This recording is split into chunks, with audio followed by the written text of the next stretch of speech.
आपको अपने दिमाग की जरूरत नहीं पड़ती, आपके सोर्स की जरूरत नहीं पड़ती है मुश्किल से बाहर आने के लिए, बीमारी से बाहर आने के लिए। हालेलुया।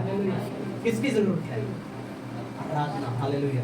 बाइबल बताती है वो पवित्रता से शोभामान होकर यहोवा की स्तुति करने लग गए और बोलने लगे यहोवा भला है, यह उसकी करुणा सदा की है। हालेलुया। जब आप उसका मुश्किल समय में गाकर धन्यवाद करते हैं और उस समय आप परमेश्वर को मौका देते हैं कि परमेश्वर मेरे लिए खड़ा हो, परमेश्वर मेरा बल बने, परमेश्वर मेरी ताकत बने, परमेश्वर मेरी सामर्थ बने। और जब परमेश्वर अपनी सामर्थ बनता है, हालेलुया, कोई इंसान फिर खड़ा नहीं रह सकता, कोई बीमारी खड़ी नहीं रह सकती, कोई दुष्ट आत्मा जो आपके पीछे से सोच रहे हैं भी ये मेरे पर अटैक हो रहा है, ये जादू टोना अटैक हो रहा है, ये हो रहा है, वो हो रहा है, मेरे बच्चे पे कोई कुछ ना कर दे, ये ना ऐसा हो जाए। हालेलुया। कुछ भी नहीं आएगा। हालेलुया। तब जब आप पवित्रता से भरकर, पवित्र आत्मा से भरकर क्या करेंगे? उसकी आराधना करेंगे, उसकी वर्शिप करेंगे। हालेलुया। क्यों क्यों ऐसा होता है? आपको पता है क्यों ऐसा होता है? परमेश्वर क्या चाहता है? मैंने पिछले दिनों बताया था परमेश्वर क्या चाहता है? आराधना चाहता है। हालेलुया। मैंने पिछले दिनों आपको बताया था कि परमेश्वर ने सब कुछ बनाया, पृथ्वी आकाश जो कुछ आप देखते हो, चांद तारे सभी कुछ बनाए। हालेलुया।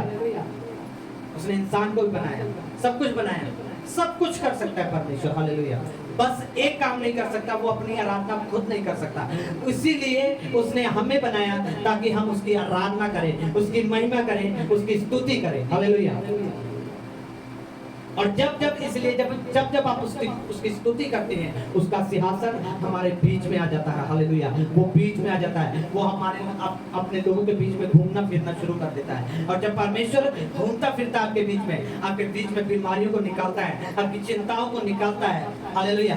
दुष्ट आत्माएं अपने आप बाहर निकालती हैं। हालेलुया। जब परमेश्वर का तख्त लग जाता है, हालेलुया, सिंहासन, हालेलुया, फिर सबका न्याय वो करता है। हालेलुया।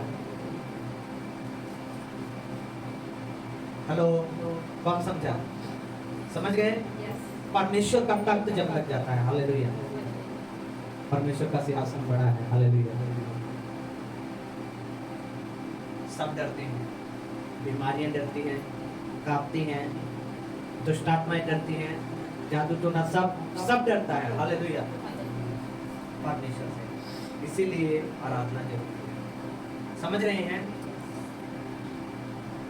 और यहाँ पे लिखा हुआ है कि उनके ऊपर घातकों को ठहरा दिया परमेश्वर की ओर से। अब ये नहीं पता कौन से घातक हैं। हालेलुया। परमेश्वर के पास बहुत है। समझ रहे हैं?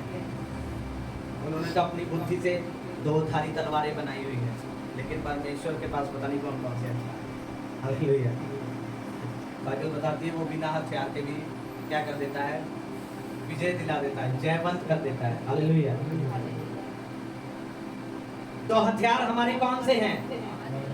आत्मिक और क्या है वो? कौन सा हथियार है? आराधना और स्तुति। हालेलुया। जब आप स्तुति आराधना करते हो, तब आपके खिलाफ हर वो हथियार, हर वो चाल जो दुश्मन बना रहा होता है, वो क्या होता है? कैंसिल हो जाता है। हालेलुया।